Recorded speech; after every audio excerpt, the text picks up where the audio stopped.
Karena ya itu tadi, saya dicari orang dari kemarin semenjak itu. Jadi banyak yang menceritakan juga keadaan yang kondisi seperti saya memang belum clear. Gitu. Saya clear, yang lain belum clear. Yang lain ini siapa nih? Ada yang cerita udah berjalan 2 tahun, ya mungkin agak besar gitu nominalnya gitu, ya kan. Jadi kan ada ya mungkin di bawah 10 ya yang baru cerita ya. Dia menceritakan kejadiannya. Jadi kan saya langsung nganggep oh ya sama, kita sama-sama ngerasain gitu. Jadi ini yang memang mendorong saya untuk bicara sebenarnya. Bang, 2 cek yang kosong waktu itu dalam kurun waktu berapa lama sih Bang? Pertama dijanjiin di hari yang sama kan, dibilang kita datang ke bank itu sekitar setelah sholat Jumat jam 1. Dia janjikannya jam 2. Di hari yang sama. Di hari yang sama kita kan balik, oh ya udah nanti kita balik lagi jam 2 kan, karena dekat kan banknya kan. Dan jam 2 itu ternyata nggak ada gitu mas. Nanti ini transfer kata dia malam. Dan malam pun nggak ditransfer sama dia. Jadi gini loh, saya tuh dari awal itu udah menghadapi apa ya, denial, istilah kata yang memang tarsok itu yang memang apa ya, maksudnya gini loh, ini bukan bisnis buat saya. Ini mengganggu saya, hubungan saya rusak gitu manajer saya gara-gara saya diajak beginian. Itu yang memang saya pengen tegasin gitu.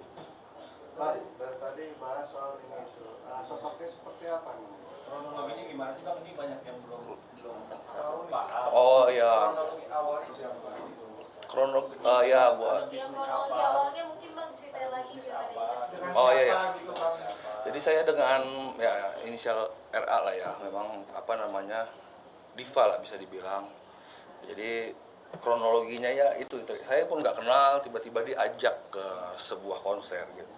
Dan saya diajak di diskusi rundingan untuk investasi lah mungkin ya, pembelian something gitu, tar dengan apa nominal 1 minggu itu cair sekian, dan ada beberapa tawar investasi ya, misalnya dari dalam waktu dan jumlah yang berbeda cairnya sekian gitu, ada juga. Jadi saya sebenarnya nggak tertarik, saya udah menghindar, tapi itu tadi ya mungkin beliau ini si teteh ini meyakinkan saya gitu dengan bahwa orang lain pun mau gitu, ya kan, teman saya juga gitu loh.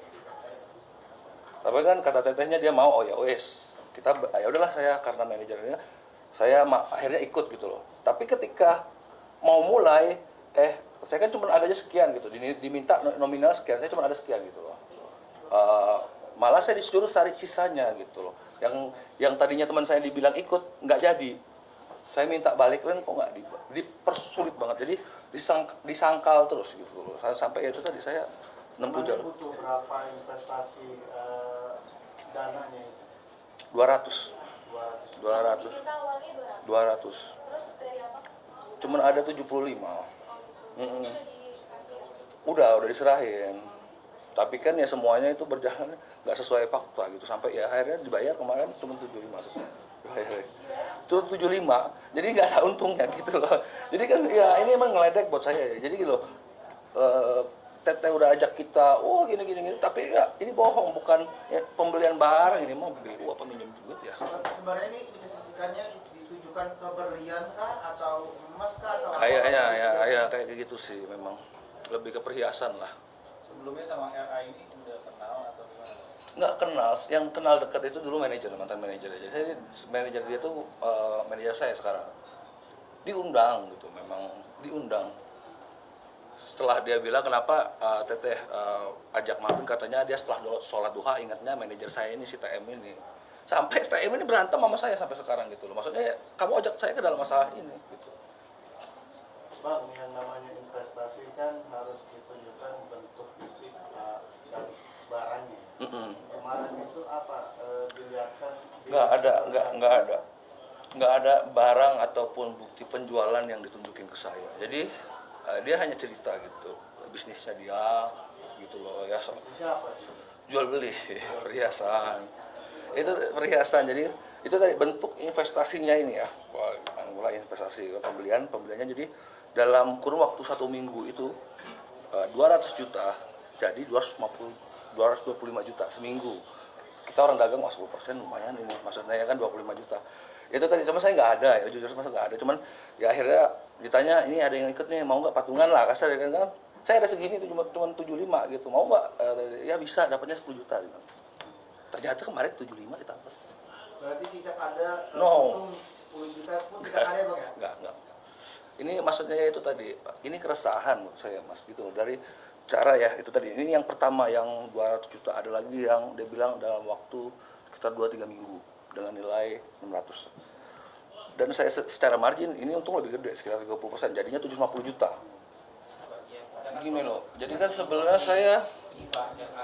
saya udah berantem gitu loh, maksudnya sama orang yang ngajak saya, manajer saya dan produser saya gitu. Saya sebenarnya nggak ada tuntutan terlalu lebih gitu loh.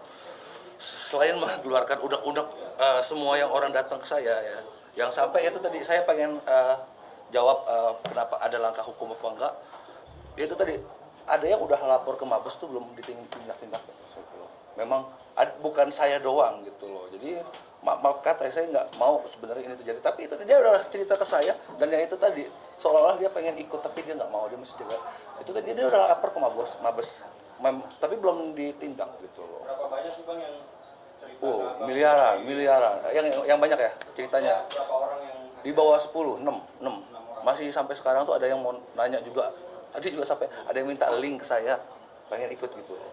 Bang, berarti ketika ini sudah dibayarkan gitu kan, dan tidak akan ada langkah hukum apapun, Ya. tapi ketika nanti pihak sana ingin menyeret abang ke langkah hukum seperti somasi atau melaporkan, itu gimana tanggapan? Nah tadi saya juga kaget kok saya langsung diserang pengacara hukumnya gitu, katanya ini harus dikasih pelajaran.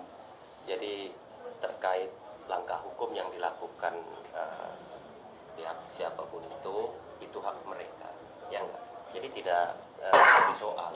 Ya dalam konteks ini klien kami menjelaskan pengalamannya ya dengan harapan tidak terjadi lagi terhadap orang lain. Ya, sebenarnya Jadi sih langkah di situ. hukum apapun ya monggo seperti itu ya kalau memang diperlukan. Ya yang jelas perusahaan ini bukan dalam rangka menyudutkan satu sama lain, tapi bagaimanapun hargai hak masing-masing berdasarkan fakta yang dimiliki. Seperti itu, Bang. Berarti berdasarkan fakta yang dimiliki termasuk sudah pelunasan uang tersebut, berarti sudah tidak ada apapun dong ya? Ya sebenarnya ya dari cara dia. Sebentar. Saya katakan ya, persoalan bukan pelunasan. Sejak pembukaan preskon ini sudah saya garis bawahi, jadi itu tidak perlu dipertanyakan lagi, ya enggak? Seperti itu, jelas dong tagline-nya ya, bahwa preskon ini klien kami ingin menyampaikan hal-hal yang perlu disampaikan berdasarkan pengalamannya dia. Jadi tidak lagi muter-muter terkait pembayaran itu. Saya tahu arahnya, sebenarnya dia sendiri udah tahu ini. Karena kadang dijawab sendiri, janganlah ya. Jadi yang relevan aja seperti itu, jangan dipancing-pancing lagi ya.